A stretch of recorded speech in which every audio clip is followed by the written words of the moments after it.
Christmas morning, 7:12 a.m.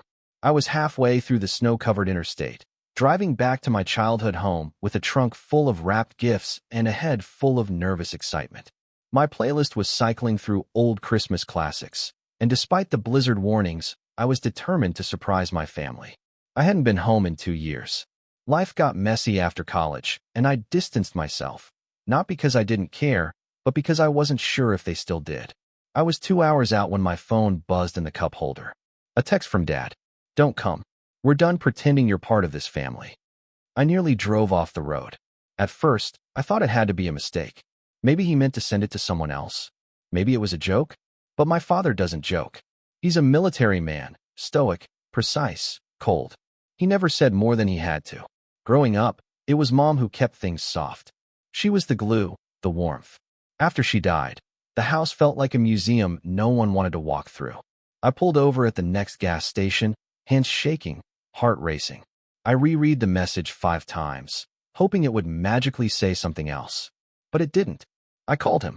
No answer. I called again. Straight to voicemail. So I tried my sister Laura. She didn't pick up either. That's when I noticed I wasn't just being ignored. My family group chat was gone. I wasn't in it anymore. It had disappeared. It hit me like a punch. They had removed me. I sat in my car for 20 minutes, staring blankly at the windshield as the snow piled up. What the hell was going on? Eventually, I drove to a nearby diner to collect myself. I hadn't eaten since the night before. I sat in a booth with a cup of black coffee, replaying every interaction I'd had with my family over the last year. The birthday texts I never got. The vague responses to my messages. The missed calls. I thought they were just busy. But now I saw it differently. They'd been slowly shutting the door on me. I messaged Laura again. Did I do something? Why won't anyone talk to me? The message turned green. Not delivered. She'd blocked me. I wasn't just being ghosted. I was being erased. I didn't cry. I didn't panic. I just sat there, numb, watching families gather around tables, laughing, unwrapping presents. And I felt like an alien dropped into someone else's life. I didn't want to believe it, but I knew something dark was underneath this. So I drove the rest of the way. If they didn't want me there, I needed to know why. And I was done waiting for an answer to come through a phone screen. By the time I pulled into the cul-de-sac where I grew up, the sun had disappeared behind a sheet of gray clouds. Snow fell in slow, heavy flakes. Everything looked exactly the same. Dad's blue pickup in the driveway, the little wreath on the porch, the wind chimes Mom hung up the year before she passed. A frozen time capsule. I parked across the street and just sat there for a minute. My breath fogged up the windshield. My fingers hovered over the keys. I half hoped someone would open the door, see me sitting there, and wave me in. Like it was all just a cruel misunderstanding. But no one came. I grabbed one of the gifts from the trunk, Laura's favorite brand of skincare, gift wrapped in silver paper, and walked up to the front door. I rang the bell. Nothing. I rang it again. Footsteps. Then silence. I could hear whispers behind the door. A shadow moved past the frosted glass window. I knocked. Finally, the door creaked open an inch. My father's face appeared. Just his face. Cold, blank, unreadable. "Why are you here?" he asked, voice low. "What do you mean?" "I was coming home for Christmas," I said. "I got your text, and I don't understand." "What did I do?" He didn't blink. "You shouldn't have come." "Dad, talk to me. What the hell is going on? Why is Laura not answering me? Why am I not in the group chat anymore? Why did you send that text?" He stepped out onto the porch and pulled the door halfway shut behind him, like he didn't want anyone inside to hear. "Because it's time you knew the truth," he said. "We've been pretending long enough." My stomach dropped. What truth?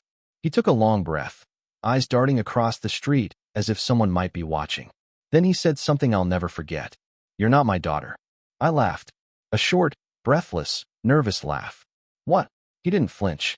"I raised you, fed you, paid for your school, but you're not mine. You never were, and I don't have to lie about it anymore." I couldn't move. The air was thick and freezing and impossible to breathe. "You're saying Mom cheated on you?" He didn't answer. He just stared at me like I was a stranger he regretted letting onto his porch. "Who?" I asked. "Who was my father?" He shook his head. "It doesn't matter. She's gone, and I'm done carrying this for her." I stepped back, trying to make sense of anything he'd said. "I don't care whose blood runs in my veins," I said. "You raised me. You're my dad." He opened the door again. I caught a glimpse of the living room. Laura, standing by the fireplace, arms crossed, her eyes hard and unreadable. "We're done," he said. "You don't belong here. You never did." Then he shut the door in my face. The snow started falling harder. I stood there holding Laura's gift, my fingertips numb, wondering how something as warm as Christmas could feel this brutally cold. I don't remember walking back to my car. The next thing I knew, I was sitting behind the wheel, the heater blasting, but I couldn't feel anything. Not my face, not my fingers, not my chest. I stared at the front door of the house I'd called home for over 20 years. My stocking still hung from the mantel. I'd seen it in the glimpse through the door, a faded red one with Emma stitched across the top in Mom's handwriting. And yet, I was a ghost to them now. The idea that I wasn't my father's daughter didn't even feel real. It was like something out of a soap opera. I wanted to believe he was lying, angry, confused, grieving. But he wasn't. That was the thing. His face was too calm, too certain. I needed answers. I drove to a nearby motel and checked in under a name I made up on the spot. I couldn't stomach staying in the town where I was no longer welcome. The room was dingy, smelled like cigarettes and pine cleaner, but it had Wi-Fi and silence, two things I needed badly. I dug out my old laptop and opened my messages. Nothing from Laura, nothing from anyone. It felt like I'd been cut from some kind of secret agreement no one ever invited me into. Then I remembered something. My mom had a storage unit. She kept her things there after she moved into Dad's place when they got married. She always said it was for old paperwork, baby stuff, and junk too sentimental to throw out. The code was still the same. Her birthday. It took me 15 minutes to find the storage address online. I wasn't even sure if the unit was still active, but I drove there anyway. Christmas evening, no one was there. Just a slushy parking lot and a keypad gate that miraculously still accepted the code. Unit number 117 was buried in the back row. I pulled open the rusted door, and a wave of cold dust greeted me. Boxes. Dozens of them. I scanned the labels until I found one marked Emma, baby. I dragged it out and opened it on the concrete floor. Inside were the usual things, a pink knitted blanket, hospital wristbands, some newborn clothes.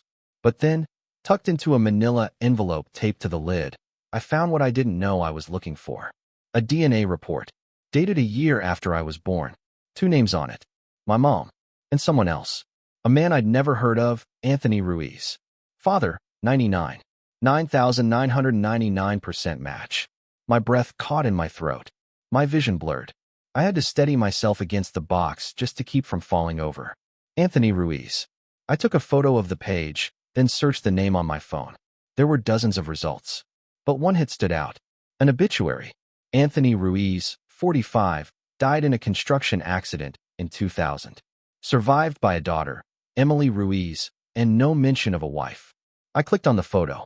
I recognized the face immediately. I'd seen that face before, hanging in our hallway, in an old family photo. Only, I always thought it was my mom's cousin or something. She said he was an old friend from before your dad. No, she'd kept him close, his face, his memory, a quiet tribute hidden in plain sight. I wasn't just someone else's daughter. I was a secret she never stopped mourning. I sat there in that cold storage unit, surrounded by crumbling cardboard and the stale scent of forgotten things, with my mother's lie burning in my hands. She knew. All along, she knew. And she kept it hidden, not just from Dad, but from me too. Or maybe she wanted me to find this. That's what I kept telling myself, clinging to the idea that she left that envelope not as a relic, but as a breadcrumb. A truth she was never brave enough to say aloud. I took the whole box back to the motel. That night, I couldn't sleep. I lay on the hard mattress, watching the ceiling fan spin as everything clicked into place. My dad's distance. Laura's coldness. The way holidays always felt strained. We weren't the same. They all knew. And I didn't.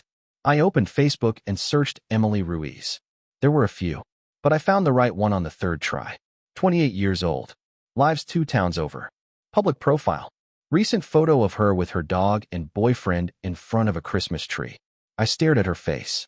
Brown eyes, same as mine. Freckles across the nose, same as mine. Even the way she stood, shoulders back, chin tilted up. I'd seen it in my own reflection for years and never thought it meant anything. We looked like sisters. Because we were. I clicked message. My hands shook as I typed. Hey, I know this is probably really strange. but I think we might be related. I just found out that Anthony Ruiz was my biological father. I'm not asking for anything. I just needed to reach out. I didn't expect a response. Not on Christmas night. Not ever, maybe. But she replied within minutes. I'm sorry, what? He died when I was 3. I didn't know anything about another child. Who's your mom? I told her. I even sent a photo of the DNA report. She didn't reply right away. But 20 minutes later, she sent back a message that chilled me to the bone. I think we need to talk. We set a time to meet the next morning. A little diner halfway between our towns. When I walked in, she was already there.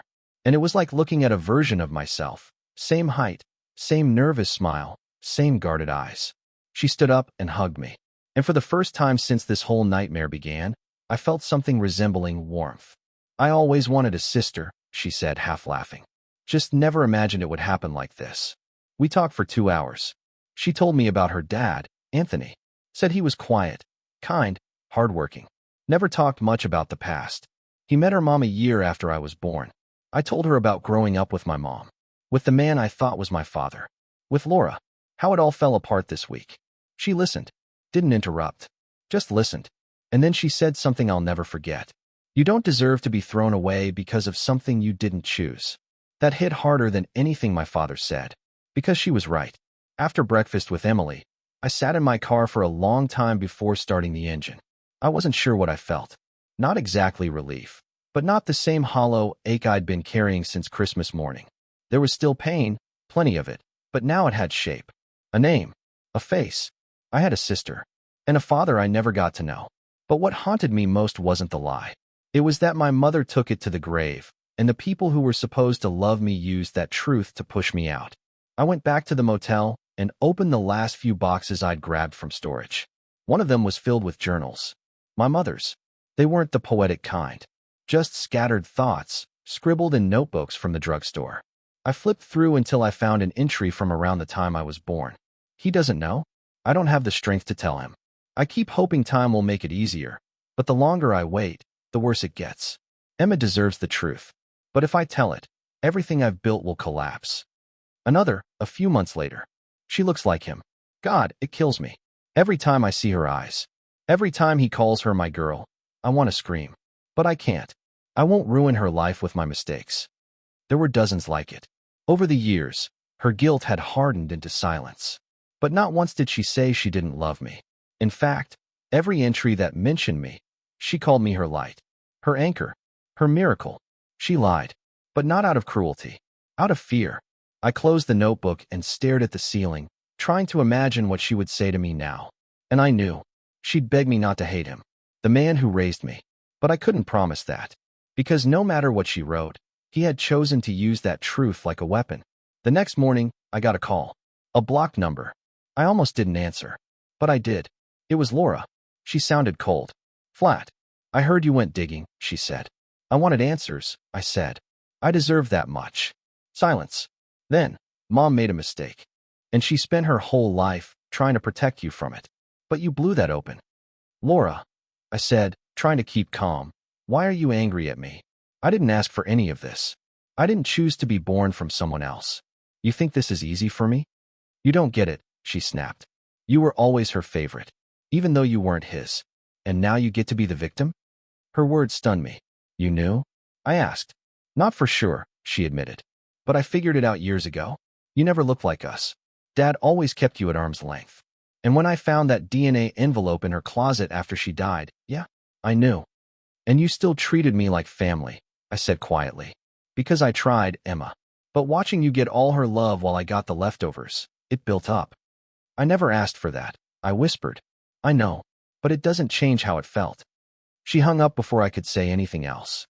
I sat there for a long time after that, letting the hurt settle in. This wasn't just about blood. It was about old wounds no one ever named. And I was done pretending, too. After Laura's call, something in me shifted. I'd spent my whole life trying to earn love from people who only gave it conditionally. And now, I finally understood. No matter how many Christmases I showed up for, how many birthdays I remembered, how many apologies I whispered into silence, it was never going to be enough. Not for them. Not when their love had fine print. I packed up my things and checked out of the motel. But I didn't go home. Not yet. I went to Mom's grave. It had been a year since I last visited. The headstone was simple. Her name, her dates, a quote she always loved. Do small things with great love. I stood there with my hands deep in my coat pockets, heart beating too loud in my ears. You should have told me, I said quietly. I deserved to know who I was. I felt the wind brush past my cheek like a hand, and I almost swore I could hear her voice. Warm, tired, scared. I know you were trying to protect me, but you weren't supposed to do it alone. I knelt down and placed one of the photos I'd printed from Emily's profile at the base of the stone. A picture of Emily with her dad. My dad. I wanted her to have them both. And I wanted her to know I forgave her. Not because it didn't hurt, but because I couldn't carry her shame anymore. That night, I got another message. This one from Emily. I talked to my mom. She remembers your mother. They worked together for a while. Said she was kind, quiet, always looked tired. But she smiled when she talked about you. I don't know what all of this means for us, but I'd like to keep talking. I replied right away. Me too. We decided to meet again next week. No pressure, no expectations. Just sisters, trying to figure out what that even means. 2 days later, I got one final message. From Laura. No greeting, no explanation. Just this. He's selling the house. And then, he left your stocking in the trash. I didn't reply. I didn't need to. Because I wasn't going to beg. Not anymore. Instead, I went to a craft store, bought a blank red stocking, and stitched my own name into the fabric. Not Emma in Mom's handwriting, but Emma in mine. Because if family could throw you out like garbage, then maybe family wasn't about blood or history. Maybe it was about the people who chose you. And from now on, I was choosing me. New Year's Eve came quietly. I spent it on my own, curled up in the apartment I used to think felt too empty. But something had changed. It didn't feel like loneliness anymore. It felt like space. A blank page. Somewhere I could finally hear myself think without all the noise of who I was supposed to be. That morning, I got a small package in the mail. No return address. Inside was a card. 3 words written in stiff, unfamiliar handwriting. I did love you. No signature. But I knew. It was from him. My former father. The man who raised me, fed me, taught me how to ride a bike, and then slammed the door on me the second the lie was gone. I stared at that sentence until my eyes burned. I believed him, and I also knew it wasn't enough. A week later, I met Emily again. We sat by the lake her dad used to take her to as a kid. She brought 2 thermoses of hot cocoa and a folder full of old photos. I brought Mom's journals. We traded stories, memories, half-forgotten moments that suddenly meant something new. I used to think something was missing, she said. Like a corner of my life I couldn't see. Now I think it was you. That broke me in the best way. I cried for the first time since Christmas. Not the stunned, silent kind, but real sobs, deep and raw. She held my hand and didn't let go. We didn't talk about being sisters. We just were. In the months that followed, I started therapy. For the abandonment. For the betrayal. For the part of me that still checked my phone hoping someone from that house would reach out again. But with every week that passed, that hope started to loosen its grip. I started painting again, something I hadn't done since college. I reconnected with 2 old friends I'd ghosted when my world was falling apart. I even got a dog. His name's Benny, and he follows me around like he's terrified I'll disappear. Sometimes, I still think about Christmas morning. The message. The snow. The way the world I thought I knew collapsed in a single sentence. And then I think about what rose from the wreckage. The truth. A sister. Myself. Because sometimes family isn't who raises you. Sometimes it's who stays. Sometimes it's who shows up after the storm and says, I see you. You matter. You're not alone. This past Christmas broke me, but it also set me free.